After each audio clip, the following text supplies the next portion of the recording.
Предлогот за референдумско изјаснување палењето на автомобили во Прилеп кој наликува на Бејрут во најлошите времиња, економската криза. Ова ќе бидат главните теми за кои ќе расправа највисокото партиско тело на ВМРО ДПМН. Лидерот Христијан Мицкоски најави дека главна тема на дискусија ќе биде притисокот кој се прави врз народните избраници од ВМРО ДПМН. Да, денес ќе имаме седница на извршниот комитет од 19 часот, утре на Централниот комитет ќе разговараме за актуелните случувања.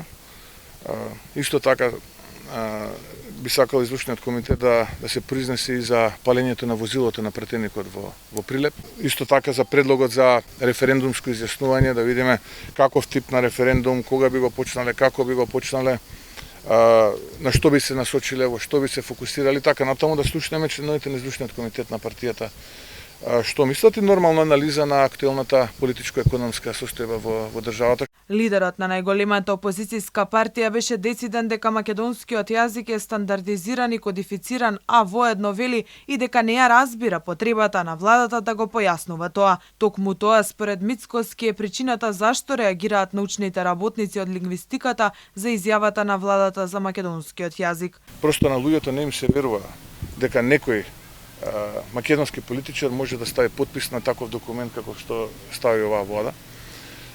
Посебно се потресени од едностраната изјава на владата за значењето на македонскиот јазик и не знам зошто е потребно македонската влада да го појаснува македонскиот јазик, да го дополнува и така натаму, кога тој има своја јасна антропологија уште во времето на многу преродбеници во минатото, кодифициране тогаш кога е кодифициран, стандардизиране тогаш кога е стандардизиран.